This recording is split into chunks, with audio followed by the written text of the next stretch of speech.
MahaDBT scholarship 2025-26 तर भरपूर साऱ्या विद्यार्थ्यांच्या कमेंट्स आलेले आहे की जे फॉर्म आहे म्हणजे महाडीबीटीचे फॉर्म रिन्यूअल कसे करायचे। तर या व्हिडिओमध्ये आपण जेही विद्यार्थी फर्स्ट इयरमधून सेकंड किंवा सेकंडमधून थर्ड किंवा थर्डमधून फायनल इयरला गेलेले असेल तर ते विद्यार्थी त्यांचा फॉर्म स्कॉलरशिपचा फॉर्म रिन्यू कसा करणार, या अगोदर आपण नवीन विद्यार्थी फॉर्म कसा भरणार याबद्दलचा एक व्हिडिओ दिलेला आहे। तो व्हिडिओ या व्हिडिओच्या डिस्क्रिप्शनमध्ये सुद्धा दिलेला आहे।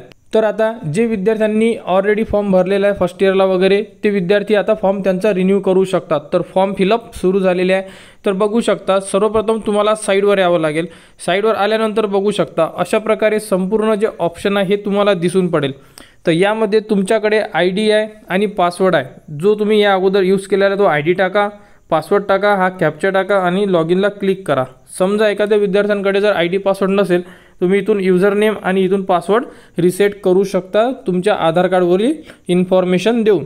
तर ID आणि पासवर्ड जर असेल तर सर्वप्रथम आपल्याला कॅन्डिडेट लॉग इन करून घ्यायचा आहे आणि जर नसेल तर तुम्ही इथून तुमचा ID पासवर्ड रिसेट करू शकता। तर ज्याही विद्यार्थ्यांनी जर रजिस्ट्रेशनच केलेलं नसेल या अगोदर तर सर्वप्रथम विद्यार्थ्यांना न्यू रजिस्ट्रेशन करावं लागेल जर त्यांनी ID पासवर्ड क्रिएट केलेला नसेल तर। लॉग इन केल्यानंतर तुम्ही बघू शकता अशा प्रकारे तुम्हाला अकॅडमिक इयरचे दोन ऑप्शन येतील यामध्ये। तर तुम्हाला इथे क्लिक करावं लागेल। तर इथून आपल्याला 2025 आणि 26 जे ऑप्शन आहे हे सिलेक्ट करायचं आहे, कारण की या वर्षीचा फॉर्म आपल्याला रिन्यू करायचा आहे। इथे 24-25ला मागच्या वर्षीचा फॉर्म बघू शकता तुम्ही आणि 25-26ला या वर्षीचा फॉर्म आपण फिलअप करू शकतो। तर इथे 25-26ला क्लिक करा आणि सबमिटला क्लिक करा, म्हणजे आपण या वर्षीचा जो फॉर्म फिलअप करणार आहे त्या प्रोफाईलमध्ये इन्सर्ट होणार।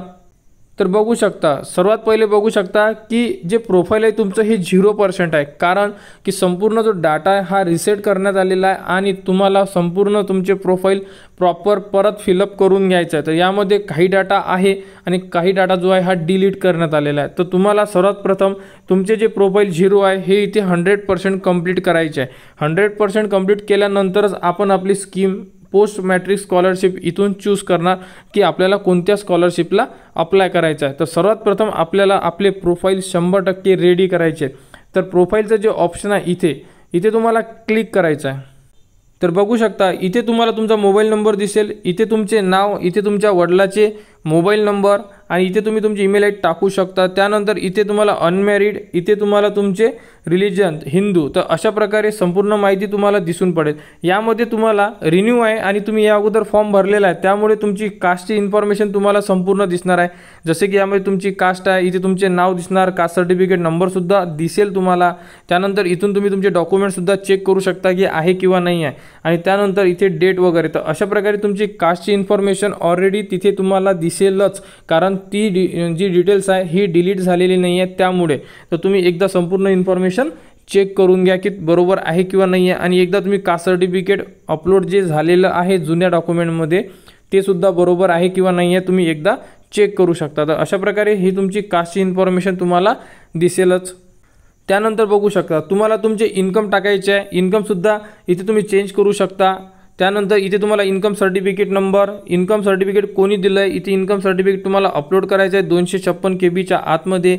इमेजसुद्धा चालते आणि PDF सुद्धा चालते आणि तुम्हाला इन्कम कोणत्या तारखेला काढलेला इश्यू डेट ही सुद्धा तुमच्या इन्कम सर्टिफिकेटवर दिलेली आहे, तर ती डेट तुम्हाला इथे इन्सर्ट करायची। तर संपूर्ण माहिती तुमच्या इन्कम सर्टिफिकेटवरची इथे इन्सर्ट करा आणि डॉक्युमेंट्स नंबर जर तुम्हाला पाहता येत नसेल किंवा समजत नसेल तर डॉक्युमेंट्स नंबर कसे शोधायचे तर या व्हिडिओच्या डिस्क्रिप्शनमध्ये एक व्हिडिओ देण्यात आलेला आहे। त्या व्हिडिओमध्ये डॉक्युमेंट्स नंबर कसे शोधायचे याबद्दलची संपूर्ण माहिती उपलब्ध आहे। त्यानंतर तुम्हाला डोमेसाईलची इन्फॉर्मेशनसुद्धा जुन्याच प्रोफाईलमधून दिसून पडेल। यामध्ये तुमचे नाव, सर्टिफिकेट नंबर, इथे तुम्हाला सर्टिफिकेटसुद्धा दिसेल बघू शकता तुम्ही। त्यानंतर कधी काढलेला आहे, कोणी दिलेला आहे अशा प्रकारे। त्यानंतर पर्सनल इलिजिबिलिटी डिटेल्समध्ये बघा सॅलरीड आहे का, इथे सुद्धा नो करायचं आहे तुम्हाला आणि हँडिकॅप आहे का। तर हँडिकॅप असलेले विद्यार्थी हँडिकॅपला इथे यस करतील आणि जे विद्यार्थी हँडिकॅप नाही आहे इथे ते नो करतील। तर अशा प्रकारे संपूर्ण इन्फॉर्मेशन फिल करा आणि त्यानंतर बघू शकता इथे आधार बँक डिटेल्सला तुम्ही नो करू शकता। त्यानंतर इथे तुम्हाला तुमचा बँक अकाउंट ॲड करायचा, IFSC कोड टाकून घ्यायचा आहे, तुमची ब्रँच ऑटोमॅटिक येऊन जाणार। जेही तुमच्याकडे बँक पासबुक असेल त्यावरची इन्फॉर्मेशन इथे इन्सर्ट करा। अशा प्रकारे तुम्ही पहिलं पेज भरू शकता। सेव्ह करायच्या अगोदर संपूर्ण माहिती व्यवस्थितरित्या टाकलेली आहे का, डॉक्युमेंट्स नंबर, तुमचा मोबाईल नंबर, तुमचे नाव, caste certificate, income certificate, domicile certificate, तिन्ही सर्टिफिकेटवरची इन्फॉर्मेशन प्रॉपर आहे का? जर असेल तर तुम्ही सेव्हला क्लिक करा. सेव्हला क्लिक केल्यानंतर आपले जे पहिले पेज आहे हे सेव्ह होऊन जाणार. त्यानंतर बघू शकता तुमच्या आधार कार्डवर जो ॲड्रेस असेल तो ॲड्रेस इथे ॲटोमॅटिक इन्सर्ट झालेला आहेच. त्यानंतर खालीसुद्धा तो ॲड्रेस तुम्ही इथे यस क्लिक केल्यावर येऊ शकते, किंवा जर तुम्हाला इथे वेगळा ॲड्रेस टाकायचा असेल तर इथे करस्पॉन्ड ॲड्रेसला नो करा आणि इथे संपूर्ण ॲड्रेस तुम्ही टाईप करू शकता. जर तुम्हाला आधारचा पाहिजेच असेल, सेम टू सेम ॲड्रेस पाहिजे असेल इथे, तर इथे करस्पॉन्ड ॲड्रेसला यस क्लिक करा आणि तो ॲड्रेससुद्धा तुमचा खाली इन्सर्ट होऊन जाणार. त्यानंतर सेव्हला क्लिक करा. त्यानंतर तुम्हाला तुमच्या पॅरेंटची इन्फॉर्मेशन विचारण्यात आलेली आहे. तर इथे तुमच्या वडिलाचे नाव, इथे तुमच्या आईचे नाव लिहायचे आहे. वडील काय करतात त्याप्रकारे तुम्हाला इथे इन्सर्ट करायचं आहे. गव्हर्नमेंट सर्वंट असेल तर गव्हर्नमेंट सर्वंट, त्यानंतर लेबर, ॲग्रिकल्चर, बिझनेस असेल तर बिझनेस, अशा प्रकारे संपूर्ण इन्फॉर्मेशन इथे तुम्ही टाकू शकता. त्यानंतर आई काय करते, हाऊसवाईफ आहे किंवा काही जॉबर असेल तर तुम्ही इथे इन्सर्ट करू शकता. गव्हर्नमेंट सर्व्हिस असल्यामुळे सॅलरीडला यस क्लिक केलेला आहे. आणि जर तुमचे वडील लेबर किंवा ॲग्रिकल्चरल असेल, समजा शेतकरी असेल, तर तुम्ही इथे सॅलरीडला नो क्लिक करा, जसे आईच्या याच्यामध्ये क्लिक केला आहे. अशा प्रकारे संपूर्ण जे डिटेल्स आहे पॅरेंटची ही फिलअप करून घ्या आणि त्यानंतर सेव्हला क्लिक करा. म्हणजे आपले जे 3 नंबरचं पेज आहे हे सेव्ह होऊन जाणार. त्यानंतर ॲड करायचं आपल्याला करंट कोर्स. तुम्ही सध्या ज्या कॉलेजला ॲडमिशन घेतलेली आहे, फॉर एक्झाम्पल तुमचं फर्स्ट इयर झालं असेल किंवा सेकंड इयर किंवा थर्ड इयर, तर आपल्याला त्यानुसार यामध्ये इन्फॉर्मेशन फिलअप करायची आहे. तर बघू शकता यामध्ये सर्वात प्रथम तुम्हाला इयर चूज करायचं. कोणतं इयर, ज्या वर्षी तुम्ही ॲडमिशन घेतलेली आहे ते इयर. फॉर एक्झाम्पल एखादा विद्यार्थी जर सेकंड इयरला असेल तर त्याने 2024ला ॲडमिशन घेतलेली आहे, म्हणजे इथून आपल्याला 2024 क्लिक करायचं आहे. एखादा विद्यार्थी थर्ड इयर असेल तर त्या विद्यार्थ्यांनी 2022ला ॲडमिशन घेतलेली असेल, तर इथून आपल्याला 22 चूज करायचं आहे. कारण आपल्याला यामध्ये इन्फॉर्मेशन कोणती टाकायची आहे, फर्स्ट इयर टाकायचं आहे. त्यानंतर जे विद्यार्थी सेकंड इयरला असेल ते विद्यार्थी इथे परसुईंग दाखवणार. फॉर एक्झाम्पल एखादा विद्यार्थी थर्ड इयरला असेल तो फर्स्ट इयर टाकेल, पास दाखवेल, सेकंड इयर टाकेल, पास करेल, आणि थर्ड इयरला तो अपिअरिंग किंवा परसुईंगमध्ये इन्फॉर्मेशन ॲड करेल. तर अशा प्रकारे तुम्हाला यामध्ये, म्हणजे तुम्ही जर ज्या वर्षाला शिकत असेल त्या वर्षाच्या बॅकसाईडची संपूर्ण इन्फॉर्मेशन तुम्हाला इथे ॲड करायची. फक्त इथे 11th विद्यार्थी इथे ॲड करणार नाही आहे, कारण 11th विद्यार्थी जर 12वीला शिकत असेल तर इथे ते 2025ला 12वी डायरेक्ट टाकणार आणि इथे 12वी टाकल्यानंतर 11 ते पास्ट एज्युकेशनमध्ये सेव्ह करणार, जसं की 10वी नंतर 11वी अशा प्रकारे. तर यामधून सर्वात प्रथम एक वर्ष सिलेक्ट करा की ज्या वर्षी तुम्ही ॲडमिशन घेतलेली आहे, तर ते इयर इथून तुम्हाला सिलेक्ट करायचं. त्यामधून अशा प्रकारे संपूर्ण माहिती फिलअप करून घ्यायची आहे तुम्हाला, जसे की यामध्ये डिस्ट्रिक्ट, तालुका, तुमचा कोर्स काय आहे, अंडर ग्रॅज्युएट आहे, तुम्ही काय करता, इंजिनिअरिंग वगैरे, एक कॉलेज चूज करा. त्यानंतर तुमची ब्रँच, तुमची ॲडमिशन कशी झालेली आहे यामध्ये सुद्धा संपूर्ण ऑप्शन आहे. त्यानंतर तुम्हाला इथे पार्ट येईल की तुम्हाला CETमध्ये मार्क्स किती आहे, तर तुम्हाला CETचा मार्क्स टाका आणि कॅप ID, म्हणजे तुम्हाला जोही नंबर टाकायचा इथे, हा नंबर कुठे आहे बघा, तुम्हाला जे कॅप अलॉटमेंट मिळालेला आहे त्यावरती एक ॲप्लिकेशन ID आहे, तर तो ॲप्लिकेशन ID आपल्याला इथे टाकायचा आहे, म्हणजे तो आपला कॅप ID आपण म्हणू शकतो. त्यानंतर इथे CETचे मार्क्स टाका, इथे कॅप अलॉटमेंट अपलोड करा. त्यानंतर बघू शकता इथे आपण फर्स्ट इयर चूज केला आहे, कारण की 2024ला ॲडमिशन घेतली आहे, मागच्या वर्षी फर्स्ट इयर काय झालं आहे, कंप्लीट झालं आहे. कधी झालेलं आहे, 2024ला.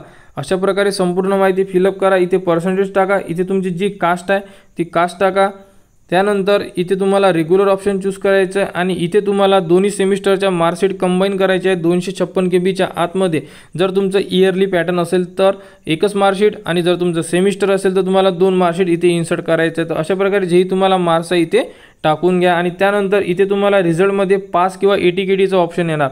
तर पास म्हणजे जे विद्यार्थी ऑल क्लिअर आहे ते पास टाकतील, आणि जे विद्यार्थी कोणता सब्जेक्ट जर त्यांचा बॅक असेल तर तो विद्यार्थी इथे पास विथ 80 KD हे ऑप्शन चूज करणार. अशा प्रकारे संपूर्ण माहिती फिलअप करा आणि त्यानंतर सेव्हला क्लिक करा. सेव्ह केल्यानंतर बघू शकता तुमचं फर्स्ट इयर खाली ॲड झालेलं आहे. आता करायचं आपल्याला सेकंड इयर ॲड, कारण की आपली ॲडमिशन सेकंड इयरला आहे. तर इथे आता 2025ला ॲडमिशन असल्यामुळे इथे सेकंड इयर पर्सिंगचं ऑप्शन चूज करायचं आपल्याला, आणि इथे तुम्हाला टाकायची आहे डेट की तुमची ॲडमिशन 2025ला कोणत्या तारखेला झाली आहे. इथे फी पेडमध्ये तुम्ही किती फी भरलेली हे टाकू शकता, किंवा कॉलेजने जर तुम्हाला फी टाकण्यासाठी मनाई केली असेल तर तुम्ही इथे 0 टाकायला सांगितलं असेल तुम्ही 0सुद्धा टाकू शकता. त्यानंतर इथून तुम्हाला तुमचे बोनाफाईड किंवा रिसिप्ट, जेही तुम्ही पैसे भरले ती रिसिप्ट तुम्हाला इथे अपलोड करायची आहे. आणि त्यानंतर बाकीची जी इन्फॉर्मेशन आहे जी आपण फर्स्ट इयरसाठी ॲड केलेली आहे ती इन्फॉर्मेशन ॲटोमॅटिकली तुम्हाला बाकी इयरला टाकायची गरज नाही आहे, कारण ती इन्फॉर्मेशन ऑलरेडी लॉक झालेली राहणार त्यामुळे. तर आपण इथे फर्स्ट इयर ॲड केलेलं आहे कधी 2024ला कंप्लीट झालेला आहे. त्यानंतर आता इथे आपल्याला 2025ला आपण ॲडमिशन घेतलेली आहे. समजा एखादा विद्यार्थी आता थर्ड इयरला असेल तर तो विद्यार्थी काय करणार, इथे 2023ला त्याचं फर्स्ट इयर येणार, 2024ला त्याचं सेकंड इयर कंप्लीटमध्ये आणि 2025ला तो विद्यार्थी इथे त्याची डेट ऑफ ॲडमिशन टाकणार आणि इथे तो थर्ड इयर यूज करेल. तर बघू शकता तुम्ही करंट एज्युकेशनमध्ये इन्फॉर्मेशन ॲड केल्यानंतर अशा प्रकारे तुम्हाला संपूर्ण माहिती इयर वाईज दिसून पडेल. समजा एखादा विद्यार्थी जर थर्ड इयरला असेल तर तो विद्यार्थी कसा करेल माहिती आहे का, 2023ला त्याचे फर्स्ट इयर, 2024ला त्याचे सेकंड इयर आणि 2025ला डेट टाकणार आणि परसुईंग करणार, ते म्हणजे थर्ड इयर. तर अशा प्रकारे तुम्ही इन्फॉर्मेशन ॲड करू शकता, कारण यामध्ये टाकलेली इन्फॉर्मेशन ही प्रॉपर असणं गरजेचं आहे. त्यानंतर करायचं आपल्याला पास्ट एज्युकेशन ॲड. तर पास्ट एज्युकेशनमध्ये एकदा समजून घ्या की नेमकं काय करायचं आहे. पास्ट एज्युकेशनमध्ये एखादा विद्यार्थी 10वी कंप्लीट केलेली असेल, 12वी कंप्लीट केलेली असेल तर तुम्हाला दोन्ही इन्फॉर्मेशन ॲड करायची आहे. 10वीमध्ये 10वीची, 12वीमध्ये 12वीची. समजा एखादा विद्यार्थी 12वीनंतर डिप्लोमासुद्धा करतो पॉलिटेक्निक, तर डिप्लोमाचीसुद्धा इन्फॉर्मेशन ॲड करायची आहे. सेम तसंच जर 11thवाला विद्यार्थी फॉर्म रिन्यू करत असेल तर तो विद्यार्थी 10ची इन्फॉर्मेशन आणि 11ची इन्फॉर्मेशन ॲड करणार यामध्ये पास्ट एज्युकेशनमध्ये. तर सर्वात प्रथम तुम्हाला step by step information add करायची, ती म्हणजे 10वीची. तर सर्वात प्रथम 10वीची इन्फॉर्मेशन यामधून सिलेक्ट करायचं. तुम्हाला स्ट्रीम आहे जसं की तुमचं, त्यानंतर डिस्ट्रिक्ट कुठून केलेली आहे तुम्ही, तालुका कोणत्या तालुक्यामधून तुमचं कॉलेज होतं किंवा शाळा होती. अशा प्रकारे तुम्हाला संपूर्ण माहिती यामध्ये जी दिलेली आहे बॉक्स ते तुम्हाला करून घ्यायची आहे आणि तुमची मार्कशीटसुद्धा अपलोड करायची आहे. 10वीची मार्कशीट असेल तर नंबर टाकल्यानंतर ती बोर्डामधून डायरेक्ट येत आहे. जर समजा कोणाची आली नाही, आपण टाकलेला रोल नंबर व्यवस्थित आहे किंवा नाही अशा प्रकारे चेक करा, तुम्हाला मार्कशीट येणार. समजा नाहीच आली तर तुम्ही ती मार्कशीट स्कॅन करून अपलोड करू शकता. जसे की आपण आता 10वीची इन्फॉर्मेशन ॲड करत आहे, अशा प्रकारे तुम्ही तुमची 10वी, 12वी आणि जेही तुम्ही पास्टमध्ये कंप्लीट केलेलं असेल ती इन्फॉर्मेशन तुम्हाला इथे संपूर्ण ॲड करायची आहे. तर आम्ही 10वी आणि 12वी दोनच एज्युकेशन कंप्लीट केलेले आहे, त्यामुळे इथे 10वी आणि 12वी ॲड करणार आहे. तर तुम्हाला 10वी कशी ॲड केली आहे बघू शकता तुम्ही अशा प्रकारे. यानंतर इथे रोल नंबर टाका, त्यानंतर मंथ ऑफ एक्झाम, इथे तुम्हाला किती मार्क्स मिळेल बघा आणि इथून व्हॅलिडेट करा. व्हॅलिडेट मार्कशीट केल्यानंतर तुमच्यासमोर बोर्डामधून डायरेक्टली तुम्हाला मार्कशीट डिस्प्ले होऊन जाणार. ती मार्कशीट डिस्प्ले झाल्यानंतर तीसुद्धा आपल्याला चालते. त्यानंतर इथं अटेम्पमध्ये 1 टाकायचं आणि त्यानंतर इथून सेव्ह करायचं. तर बघू शकता 10वीची इन्फॉर्मेशन इथून व्हॅलिडेट केल्यानंतर संपूर्ण मार्कशीट तुमच्यासमोर अशा प्रकारे दिसून पडेल. यामध्ये एकदा नाव चेक करा आणि त्यानंतर सेव्हला क्लिक करा. तर बघू शकता अशा प्रकारे आपली 10वीची इन्फॉर्मेशन इथे आपण ॲड केलेली आहे. तर त्याचप्रमाणे आपल्याला इथे 12वी आणि एखादा विद्यार्थी जर जास्त एज्युकेशन कंप्लीट केले असेल तर ते सुद्धा तुम्हाला इथे ॲड करावं लागेल स्टेप बाय स्टेप, 10वी, 12वी, डिप्लोमा या प्रकारे. तर संपूर्ण इन्फॉर्मेशन यामध्ये ॲड करून घ्या आणि त्यानंतर सेव्ह अँड नेक्स्टला क्लिक करा. त्यानंतर तुमच्यासमोर येणार 2 ऑप्शन, ते म्हणजे हॉस्टेलर आणि डे स्कॉलर. हॉस्टेलर म्हणजे जे विद्यार्थी हॉस्टेलला राहत असेल त्यांना जर हॉस्टेलला राहतो हे दाखवायचं असेल तर ते हॉस्टेलरला क्लिक करू शकतात, किंवा एखादा विद्यार्थी रूमवर किंवा घरी राहत असेल तर ते डे स्कॉलरला सुद्धा क्लिक करू शकतात. कारण हॉस्टेलर क्लिक केल्यानंतर तुम्हाला हॉस्टेलचे डॉक्युमेंटसुद्धा द्यायचं काम पडू शकते त्यामुळे. तर यामध्ये तुम्ही एक ऑप्शन सिलेक्ट करा आणि त्यानंतर सेव्हला क्लिक करा. सेव्हला क्लिक केल्यानंतर आपले प्रोफाईल 100% रेडी होऊन जाणार. प्रोफाईल 100% रेडी झाल्यानंतरच आता भरू शकतो आपण आपला फॉर्म. परंतु 100% प्रोफाईल रेडी झाल्यानंतर सुद्धा तुम्ही एकदा संपूर्ण तुमचे प्रोफाईल चेक करून घ्या की कुठे काही मिस्टेक झालेली आहे का, कोणते एज्युकेशन सुटलेले आहे का टाकताना. 10वी टाकलेली आहे, 12वी टाकली नाही आपण, किंवा first year, second year, third year यामध्ये काही मिस्टेक झालेली आहे का, या प्रकारे संपूर्ण प्रोफाईल प्रॉपर एकदा चेक करा. कारण तुम्ही एकदा जर फॉर्म म्हणजे स्कीमला जर अप्लाय केलं तर तुम्ही परत प्रोफाईलमध्ये एडिट करू शकत नाही, कारण तुमचे प्रोफाईल लॉक होऊन जाते. तर आता आपले प्रोफाईल झाले आहे 100% रेडी. आता करायचा आपल्याला फॉर्म, तो फॉर्म भरायचा. इथून आपल्याला पोस्ट मॅट्रिक स्कॉलरशिप. परंतु यामध्ये आपल्याला काय करायचं, यामध्ये एक ऑप्शन दिलेलं आहे ते म्हणजे अप्लाइड स्कीम. म्हणजे या अगोदर जी आपण स्कीम अप्लाय केली होती मागच्या वर्षी, तर इथे तुम्हाला माय अप्लाइड स्कीमला क्लिक करा. तिथे क्लिक केल्यानंतर तुमच्यासमोर अकॅडमिक येईल. तर सर्वात शेवटचं 24-25 याला क्लिक करा आणि सबमिटला क्लिक करा. तर आपल्याला करायचा आहे आपला फॉर्म रिन्यू. तर रिन्यू करायसाठी आपल्याला लास्ट इयरला जोही तुम्ही फॉर्म भरलेला असेल तो अप्लिकेशन ID तुम्हाला इथून कॉपी करून घ्यायचा आहे. कॉपी करा, नोट करा. परंतु आपल्याला हा ID जो नवीन फॉर्म भरणार आहे आपण, त्या नवीन फॉर्ममध्ये आपल्याला इन्सर्ट करायचा आहे. त्यामुळे अप्लिकेशन ID लास्ट इयरच्या फॉर्मचा कॉपी करून घ्या आणि त्यानंतर पोस्ट मॅट्रिक स्कॉलरशिपला क्लिक करा. आता करणार आपण आपली स्कीम सिलेक्ट आणि जे स्कीम तुम्ही मागच्या वर्षी घेतलेली आहे ती बघू शकता, म्हणजे तुम्हाला हार्ड जाणार नाही. इथे तुम्ही तुमची स्कीम बघू शकता. तर ते स्कीम चेक करून घ्या आणि त्यानंतर पोस्ट मॅट्रिकला क्लिक करा. पोस्ट मॅट्रिकला क्लिक केल्यानंतर बघू शकता यामध्ये हे पहिलं डिपार्टमेंट आहे SC कॅटेगरी, 2 नंबरचं डिपार्टमेंट आहे ST, त्यानंतर OBC, SBC, VGNDचं ऑप्शन तुम्हाला खाली दिलेलं आहे. तर यामध्ये संपूर्ण ज्या स्कीम आहे तुमच्या इन्कमवर सुद्धा डिपेंड आहे. ज्यांची इन्कम 1 लाखाच्या आत असेल ते विद्यार्थी पोस्ट मॅट्रिक भरणार आणि ज्यांची इन्कम 1 लाखाच्या वर असेल ते विद्यार्थी फ्रीशिप म्हणजे tuition fee and examination fee भरणार. त्याचप्रमाणे OBC मध्ये सुद्धा त्याच प्रकारे भरायचं आपल्याला. यामध्ये कास्ट वाईज दिलेलं आहे बघा, 1 लाखाच्या आत post matric scholarship OBC student, 1 लाखाच्या वर tuition fee and examination fee OBC student, त्याप्रकारे बाकीसुद्धा कास्ट देण्यात आलेले आहे. तर आमचं इन्कम 1 लाखाच्या वर आहे, आम्ही 2 नंबरचं ऑप्शन 1 नंबरच्या म्हणजे सोशल जस्टिकमध्ये SC कॅटेगरी विद्यार्थी आहे, 1 नंबरचं ऑप्शन SCचं आहे, ते क्लिक केलं. त्यानंतर 1 लाखाच्या वर इन्कम आहे, पहिली स्कॉलरशिप बसत नाही, 2nd नंबरची बसते. तर पोस्ट मॅट्रिक ट्युशन फी ही जी स्कीम आहे या स्कीमला आता आम्ही फॉर्म भरणार आहे. तर या स्कीमला अप्लाय करायचं, त्यासाठी क्लिक करा. त्यानंतर बघू शकता अप्लाय फॉर दिस स्कीमला क्लिक करा. त्यानंतर बघू शकता क्लिक केल्यानंतर आपल्यासमोर अशा प्रकारे ऑप्शन येईल. यामध्ये तुम्हाला जेवढे डॉक्युमेंट सांगितलेले आहे जे कंपल्सरी आहे हे टाकावेच लागेल तुम्हाला.